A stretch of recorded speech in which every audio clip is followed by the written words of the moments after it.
What time is it? It's time for another Every Other Wednesday.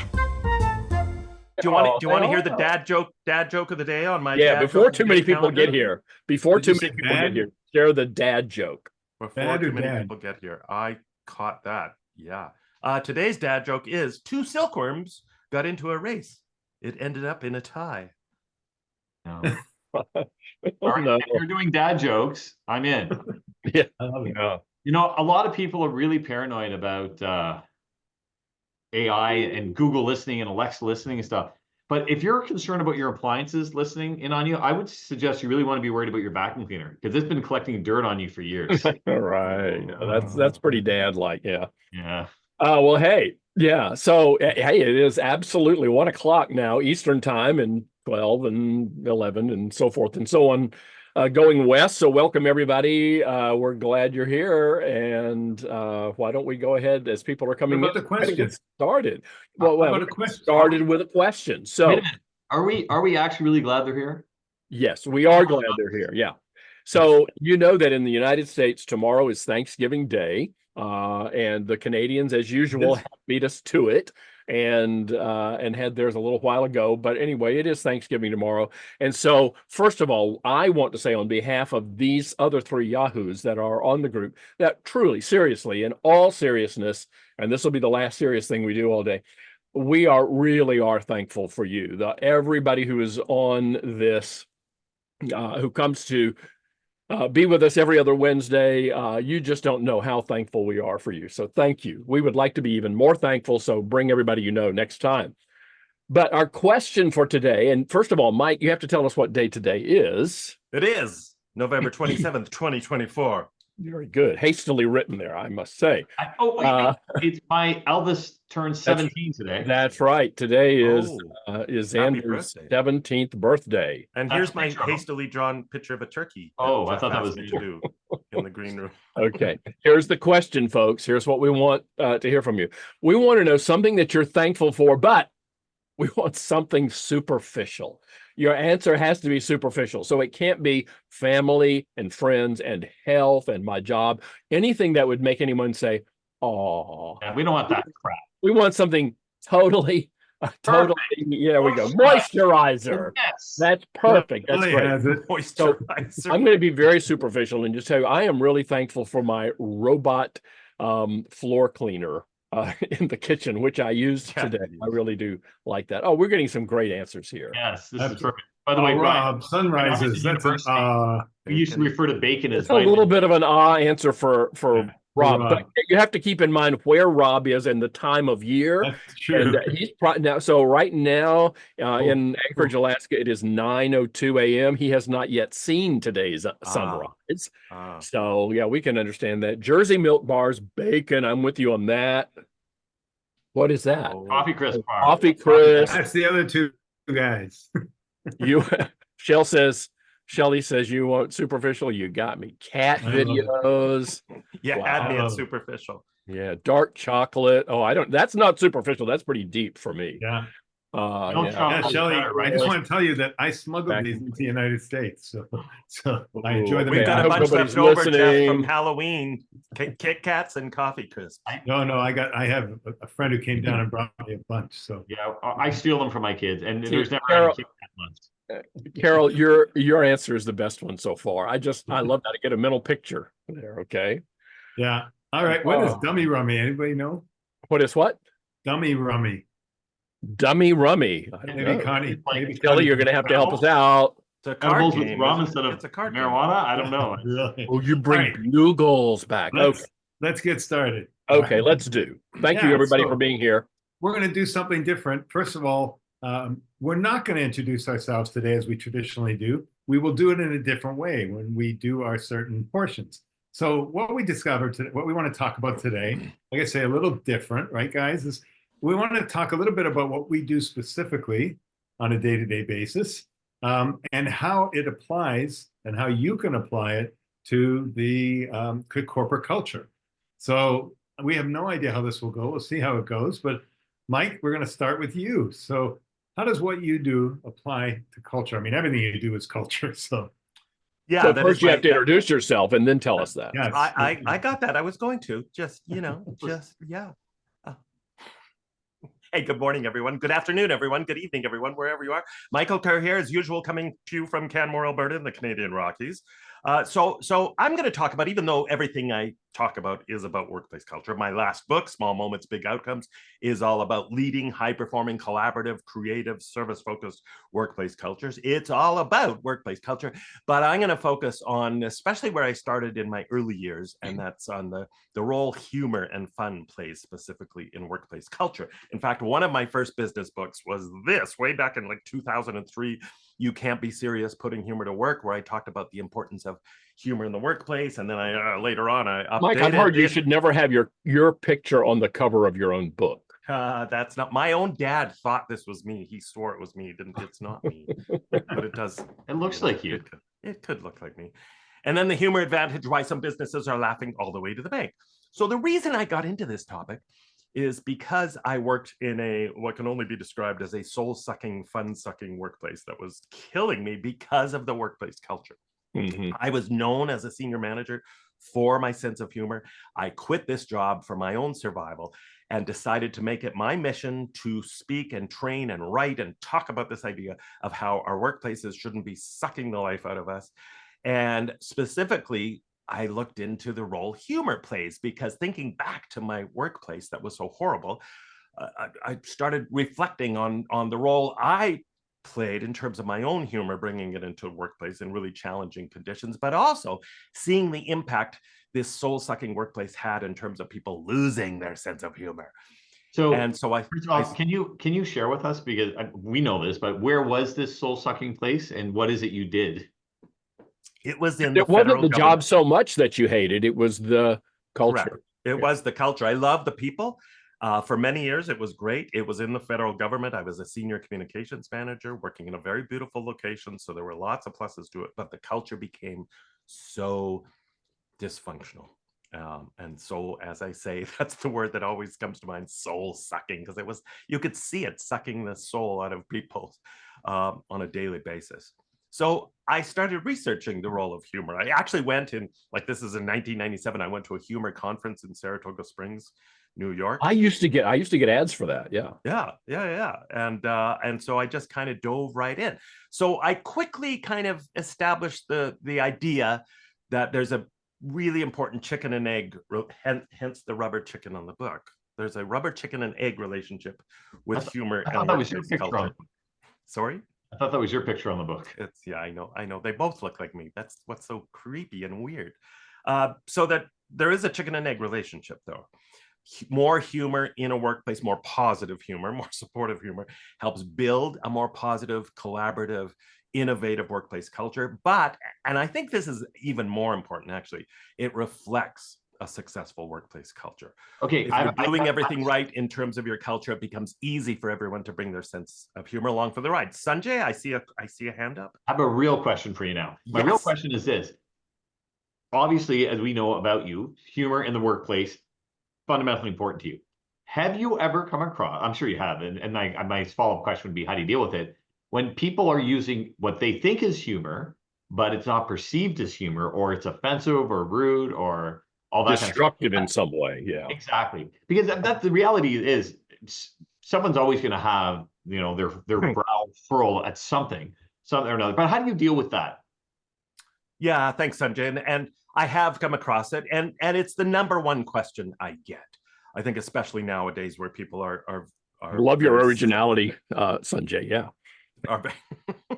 Are very sensitive. I didn't mean it that way, Richard.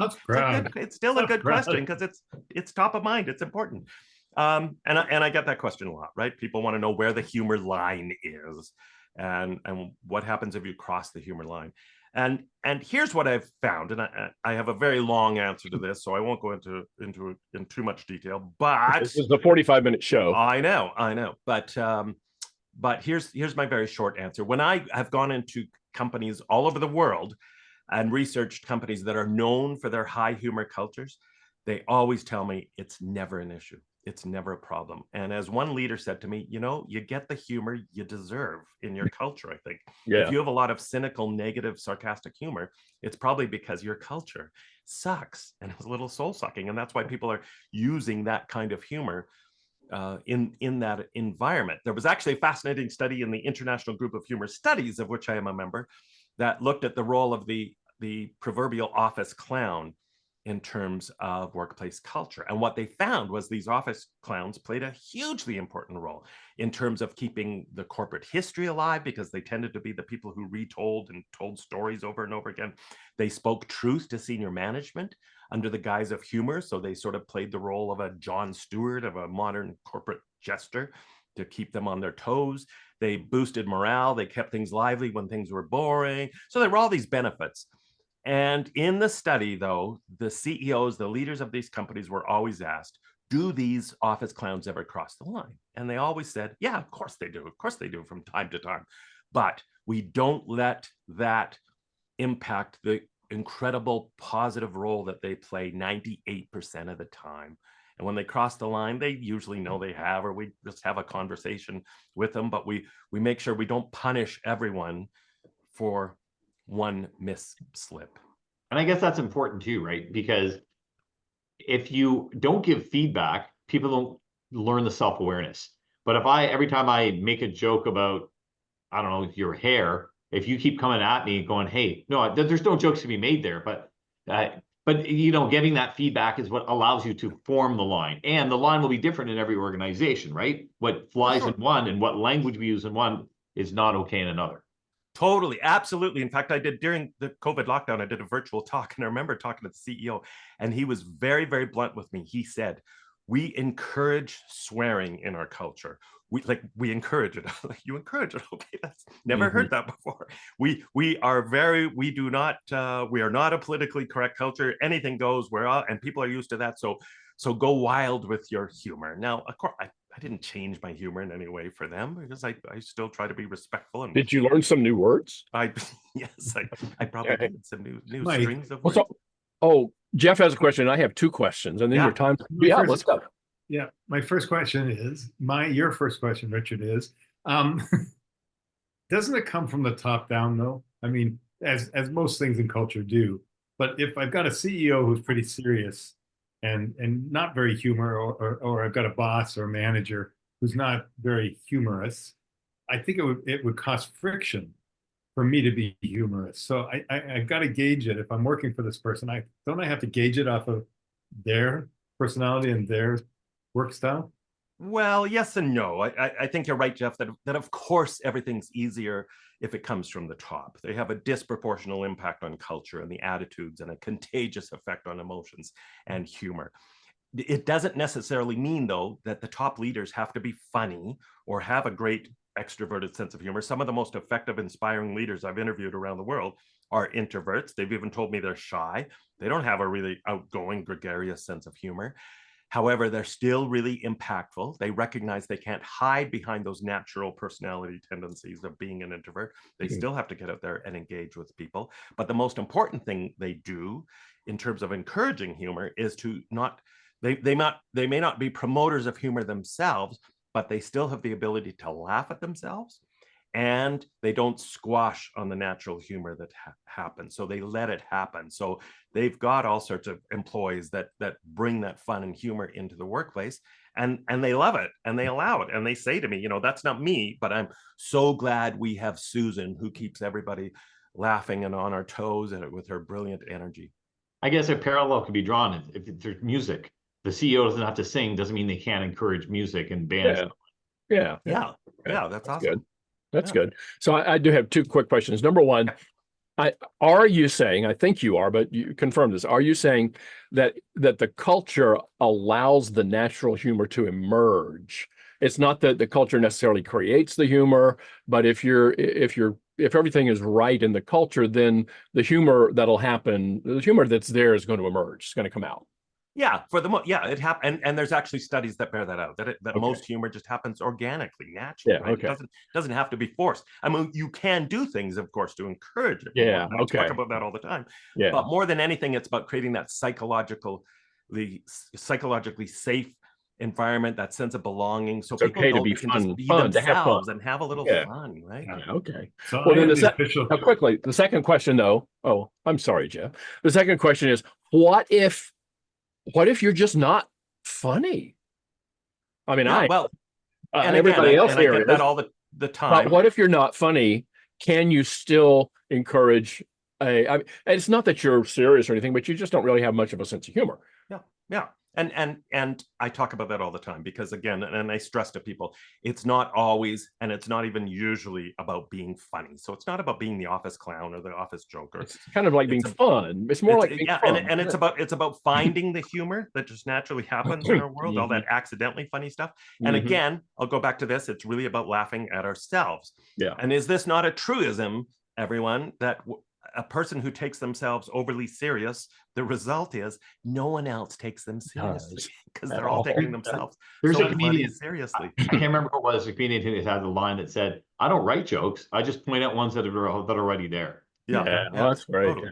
Yeah. I have to interrupt, and because I'm the official timekeeper. By the way, Yes. Sanjay and Mike, when you both pointed down on my screen, you're pointing down to your laps. So if that's not funny, I also forgot to say that I'm very thankful for Mike, especially. No offense to the other two guys, because Mike is the only one who expresses, if you look behind him, no matter what our U.S. political climate is, he's got "Yay U.S." over your right Oh, shoulder. yeah. There you go. We appreciate that. That's great. So, Richard, I'm sorry, Yeah. I'm just going to hand it off, but I got to watch the time. I can hand it off right now. Go ahead. So here's the segue to the brilliant Richard Haddon. Is we know, of course, that humor plays a really substantial role in in morale in the workplace, in the feel of the workplace, the vibe, and that in turn connects to employee engagement, which I know you kind of know a few things about, Richard. I have read some things. Thank you, Mike. Yeah, I am Richard Haddon, and I'm an author and speaker, and I talk about employee engagement and some things that are related to that, like recruiting and retention and turnover and leadership and all of that. I live in Jacksonville, Florida. That's where I am today. Today is a 10 out of 10 on the weather scale. It's not always that way, but today it is. So, so employee engagement, and I think people say, well, what is employee engagement? You know, we didn't even talk about it 20 years ago, but maybe in the last 20, 15 years or so, this term has kind of supplanted what we used to call it was employee satisfaction. I think employee engagement is a much better description, and it really describes what it is that we are talking about when we said employee satisfaction. I think employee satisfaction is a little bit more surface. I believe that people can be satisfied at work without necessarily being engaged. In fact, some people are very satisfied because they don't have to be engaged. But I don't think the reverse is true. I don't think you can be engaged without also at the same time being pretty well satisfied, or at least having an interest in being satisfied. So when I'm speaking and I define employee engagement, I say, I could give you a great big long definition, of employee engagement from all the things that you've read. Employee engagement is the degree to which a person is psychologically invested in blah, blah, blah. No, I just say it's the degree to which you are into your job. Are you into your job? If you're into it, you're probably engaged. The trouble is we have too many people that are a little out of it. And that really is not being engaged. And so how does that affect culture, or how does culture affect employee engagement? So I think my books, rather than having a cow on them, perhaps should have chickens and eggs on them as well. So when we wrote the first book, Contented Cow, and I say we, Bill Catlett, my co-author and business partner, and I wrote Contented Cows Give Better Milk. It was to say that, people who are engaged and capably led simply give better performances at work. And that always finds its way to your bottom line. That always finds its way to your customer, which is going to be Jeff next. So I just see, to me, that a culture of employee, this is hard to put into words, a culture of employee engagement is what makes the entire organization be successful. And however you measure that. Our initial work was around for-profit organizations because we thought CEOs and CFOs are going to be interested to know that we've been able to actually correlate profit with degrees of employee engagement. But then we were surprised at how many government agencies, not your former one, Mike, sorry, how many government agencies, how many nonprofit organizations, how many education organizations where profit was not the goal, how many of them became interested in this idea? And so, yeah, again, I just think having a culture that says we want our employees to be engaged, to be satisfied, to be fulfilled. We want our employees to be into their jobs. I like that. Into it's so Yeah. simple, right? How Yeah, into it would have and it to be. reminds me, Richard, of a friend of mine talks about the driveway test. So on Monday morning, when you get in your car at home in your driveway, Yeah, how enthusiastic are you about pulling your car out of your driveway to go to your job? yeah, that's good. Yeah, and in today's world, maybe how excited are you to fire up your computer and get on your Zoom screen? If you're So- working remotely. So yeah, So Richard, Yeah. share with us, and you have before, some ideas to get people engaged, or what we should be doing as an organization to get our people engaged. Yeah. Because I truly believe, as you know, Sure. the more engaged people are internally, the better the experience externally. So Yeah. ours are very tied, closely tied together. Exactly. I think one of the less obvious things that leaders have, first of all, I believe employee engagement is led by leaders. It doesn't have to be solely their job. But if you have leadership that is just really not in, if you have leadership that's not into their jobs, and you have leadership that doesn't understand the importance of people being into their work, then it's not impossible, but there's a huge headwind there. But one of the less obvious things that I talk about a lot is, do people really have a sense of impact, that their actual tasks, the very things that they do on a day-to-day basis, do they have some impact, some positive impact on something? It may not be the ultimate customer, and it may not be the paying customer, because so many people work on the inside of an organization. But people, the whole thing is, I think the minute anybody begins to entertain the notion that what they do for a living is not very important, that they can't be engaged, that because there's all this kind of doubt all day long. Why am I doing this? Is this doing any good? Is anybody going to look at this work? Is anybody going to benefit from this? So I think most people's work does benefit someone. The problem is sometimes it's hidden and we don't see it. And so leaders sometimes have to shine a light on it. They have to show people. They have to take people on field trips. They have to let them interact with customers. Say somebody who never has any direct customer-facing, contact. Well, let's change that. Let's get them some customer contact. Let's let them talk to customers. Let's let them see what is important to our customers, and all of those kinds of things. So anything that you can do to highlight the impact, if it's not already obvious. If you're in healthcare, if you're in direct patient care, you probably see, the impact.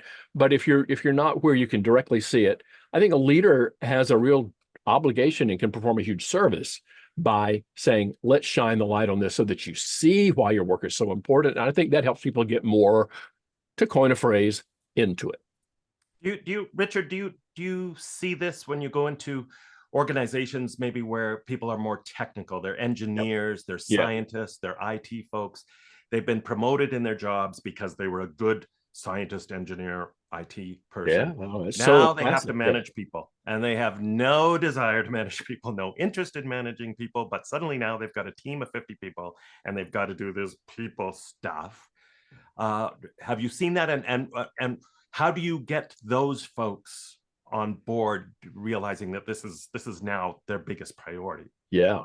Well, first of all, we've got to get organizations to realize that just being good at some technical, and it doesn't even have to be something that we traditionally think of as technical, like engineering and science, but somebody who's good at the technical discipline of what they do, that is not a qualification for leading real humans.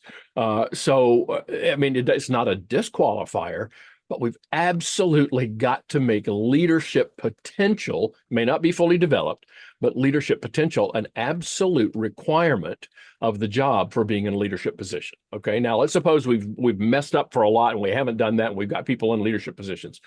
We've got to just make sure, and we have to do this by measuring it, by coaching them around leadership, not around the technical part, but coaching them around leadership, training them on leadership. measuring their leadership effectiveness. And yes, you can do that, and even rewarding people who are better leaders. So it's, if your leadership success measured by surveys and other kinds of instruments, if that is shown to be high, then yeah, you're going to get rewarded. You're going to get more money than those who are still in that development stage. And we want to encourage everybody to continue that. But at some point, we have to say, if you are a manager and you're not good at leading people and you're not willing or able to become skilled at that, then we have to do one. We have two choices on the menu. One is we help you change, or two, we help you leave. There's not a third choice that says we help you stay around and run everybody off. Sorry, got to interrupt. I'm done. Is that it? I know. It goes quickly, right? Yeah. So Richard, you're going to hand it off to Sanjay, right? Yeah. Well, so I think hand in hand with all of that is, I was saying this to somebody. I was on doing an interview for a podcast yesterday, and we were talking about employee engagement. And I said, employee engagement is not an end in itself. It is an ends to it is a means to an end. And the means to the end is productivity and performance. And so I think employee engagement and what Sanjay talks about, which is leadership and performance and strengths-based. Let's focus on what works and let's do less of what doesn't work. I think there's a lot of commonality there. Sanjay, what say you? Perfect. First of all, you speak about what I do better than I do. So why don't you just take well, so the next time you have a request for speaking engagement, if you would please refer them to me, I would be most grateful. But in all fairness, are we surprised, really? My name is Sanjay Nath. I am a speaker and author as well, and I hang out with these yahoos every other Wednesday, more out of community service than anything else. So here's my foray into this. In high school, I recognized just a few years ago, in fact. Yeah, exactly. We were sharing. We actually had a little mastermind meeting yesterday, and we were sharing pictures of famous actors and actresses from the 80s and 90s, and how old 50-year-old looked like then versus now, and it's a very different story. Anyways, I digress. But in high school, I remember that I looked around and I realized that the smartest kid didn't always get the top grades, or the most qualified person didn't necessarily get the job or the scholarship, or the most talented team didn't always win the championship. And it just kind of got me looking and reading and researching as to what's the difference, because it wasn't talent. And throughout my entire schooling, that was one of the things that I always understood, which was if you focus on the technical side of things, it's only going to take you so far. Like, I remember actually, I can't remember what Olympics it was, but Canada, known for hockey, they were busted out in like the first round, second round, but they had the most talented team. So I realized there was another piece to this. There's something else, not just raw skills and talent. And that's what kind of got me into this whole leadership realm, that you can get an edge from other things, which is things like communication and trust and leadership. And I put all that umbrella under this notion of leadership. And how you lead an organization, to me, is what culture is all about. So fast forward, when I got into my speaking career, I started speaking professionally in 1995. And at the time, you guys are still making fun of my age here now in the chat box. That's 30 years ago. Did your mother have to take you to the engagements? Did she drive you there? You know what? I couldn't rent a car. Yeah. I wish I was joking, but I had fake ID so I could rent cars. Oh yeah. Well, we know that would be the only reason you would need a fake ID. He doesn't drink. Yes. So I would 30 years ago, the only group I had credibility with was students, and so I would go and chat with students and try to kind of share these concepts. Those kids started growing up, and then I realized that the concepts were the same, but when those, like, literally, it's probably got to be 15, 20 years ago, this kid calls me up and says, "Hey, Sanjay, I have your business card from 8 years ago when I was in orientation week in college. I now work for this major bank. What do you do for banks?" And I said, "Oh, I got all kinds of programs." And I hung up the phone and went, "I got to get all kinds of programs." Yeah. And I started kind of researching. And Folks, welcome to how this business works. Yes. It's kind of sometimes it is. But I realized that the concepts of what I was talking about were still applicable, but not necessarily articulated that way. And so I started researching and learning. And I realized too, over the years, I've read, and like you guys, hundreds of articles and books and essays and whatever papers on leadership and on performance and on culture and on this and on the other. But what I found is ultimately, and I actually made a list, it sits over there in my office, but there's about a dozen different concepts that come up, and everything is related around that. And every new book that comes out, every business concept that comes out is usually just a spin-off one of those, a different angle, maybe some new technology applied, but it's the same core concept about communication and team building and articulation and having a vision and focusing on your strengths. And there's only a handful of those ideas. And so what I did is I kind of went through that. I realized some of these things kind of resonated more than others, and especially this notion of strength-based approaches. And so that's kind of been the forefront of what I've been sharing with organizations for the last 30 years. I'll be specific. There's a lot of entrepreneurs that go, I'm an entrepreneur. I'm starting my own business. This is fantastic. I got autonomy. Awesome. And they go, but I'm just I'm a small mom and pop shop. And I hate doing bookkeeping, but I can't hire a bookkeeper. I don't have the money. I'll do my own bookkeeping. I'll save some money. And the problem with that rationale is it usually takes their strength. Yeah. It takes them 4 times longer to do the bookkeeping. They make 4 times as many mistakes, and they're wasting time because all the time they're messing up on the bookkeeping, they could be actually making widgets and selling more to make enough money to pay for the bookkeeper. And so I realized it's, again, the strength-based idea applied across the board, whether you're implementing new software at work or increasing your sales or socially trying to convince your kids where you should be going for a vacation, or physically how to lose weight. Ultimately, the core of what I share with people is this. You have a goal of what you want to do. And right now, whatever that goal is, individually or as an organization, you have things that you're doing that are helping that, pushing you toward it, and things you're doing that are pulling you away. And if you learn to, my language, and I explain what I mean by it, but is neutralize what I call the bottom 10 behaviors, those behaviors that are pulling you or slowing you down. You neutralize those, which is essentially you slow them down because you can't actually eliminate them because you're always going to have a bottom 10. And at the same time, you accentuate, you amplify, you grow, you empower the top 10. Over time, you'll see the bottom 10 slow down their pull and the top 10 accelerate the push, and you move towards your goals. And again, that's the core of everything I do. So how does it play out in the business organization and in a corporate setting? Let's pretend we're an organization, we're implementing new software. So in that organization, I would break up the buy-in of the software as top 10, bottom 10, and majority 80. Top 10 are people who are super keen and excited about the new software. Can't wait to use it. They're using it. They heard about it. They're keen. Bottom 10, they're like, why do you keep changing my job? You just implemented new software 12 years ago. You expect me to learn this now? And then there's the majority 80, and the majority 80 tends to follow whichever group is more empowered. We have a tendency by default to go after the greasy wheels. The people that are complaining, we tend to go, hey, the top 10, they're self-starters. They're going to figure this out.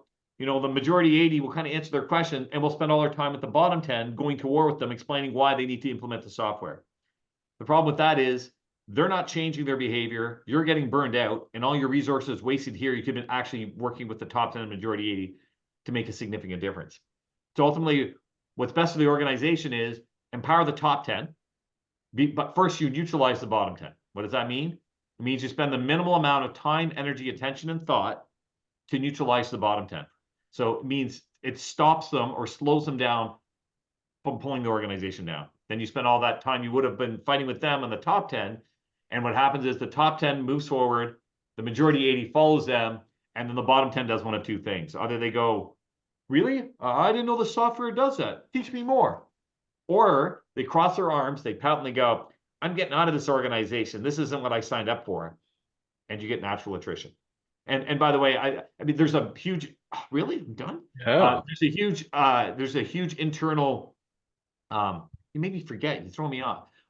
People have said to me, where does this come from? It's all based on what I've read. But as you guys know, I'm doing my doctorate right now, and that's actually going to be the basis of my thesis. So I'm going to actually have... We're going to have to start calling him Dr. Nath. Oh, exactly. No. Or for you, Richard, just call me Dr. Sir. That'll be fine. Okay. But this is going to be the basis of the formation of my doctorate. Now I'll shut up. Well, only with Sanjay does he talk so quickly that you can't get a word in edgewise. So, Yeah. but You it got was- your money's worth. No, it was fascinating, and please don't start sending letters and emails saying that I was the bad guy. Somebody had to be today. So and You're the in my adult in the last room 3 this minutes- week. Yeah. Go. In the last 3 minutes, no, I'm just kidding. Sorry if I cut you off, Sanjay, and everybody else. You want to pass it to me, or now you're not talking to No, me? I'm pouting. So this absolutely applies to customer experience. When you're looking at who do you target, how do you enrich the customer experience? Is it the top 10, bottom 10, or majority 80? I'm going to turn it over to the customer experience expert, and that is Richard that is Jeff Tobe. Thanks, guys. I think that everything you guys all talk about ties into the customer experience. Culture has a lot to do with customer experience. Mike, I know you would agree with that, right? Why? I'm going to ask Totally. you a question. Why? Mike, why? Why does everything Why does culture-wise it? Because great customer service and customer experience starts on the inside. You have to build a service-focused culture on the inside, and that will naturally flow out. And back to Richard with his employee engagement, if employees are engaged and we treat employees as our number one resource, or so goes the theory with a lot of companies, they will in turn treat their customers and clients as their number one priority. Yeah, I totally agree. Thanks very That's much. good, That's yeah. my session. So, Yeah. no. I mean, to But, me, honestly, I believe- not to aggrandize you, my friend Jeff, too much, but without customers, there's no point, is there? Without customers, The whole whether they purpose had of a any CEO say to me- organization. Yeah. I had a CEO say to me just a week ago, business would be great if it wasn't for the customers. So, Yeah. but I think that CX, customer experience, is directly related to corporate culture, like you guys are saying, because the attitudes, the behaviors, the values kind of embedded in the culture are going to determine whether or not, the employee can affect the customer experience. And I love what you were saying, Richard, is that what I heard anyway, is that we have internal and external customers, right? And I hate to minimize it like that. I got a lot to say about that, but I won't. But the bottom line is we do have people who aren't frontline, don't have frontline contact with the customer, as a couple of you said. And yet, how do we get them engaged? It is by showing them the impact. And I love that you said that. Ultimately, shaping the customer experience, a company with a strong customer-centric kind of priority is, I think, the key in corporate culture today. I'm biased, I know that. A little bit of background, I forgot to introduce myself. My name is Jeff Tobe, in case you don't know. Pittsburgh, Pennsylvania. I was originally the author of Coloring Outside the Lines. And the reason I even go back to that is because it started with creative thinking. For years, as you guys know. And it really was creative thinking in business. Are we losing? Then I are went, we sorry, losing then I Jeff? went back to school, got my master's, and I started thinking, how do I apply customer experience? Are you guys, you guys are saying something? Mike? No, we think that you need to have a better customer experience from your internet service provider. Oh, really? Am I cutting out? Yeah. Okay. Then I'm going to But shut carry up. on. You can't do anything about it. Go on. Okay. And then I started thinking, how do I apply that creative thinking to something, important? And I landed on customer service, because to me, it was the most important thing, because I get such bad customer service from so many of my, the people I do business with. And then I realized I can see why. Yeah. customer service wasn't good enough. I knew there was something more.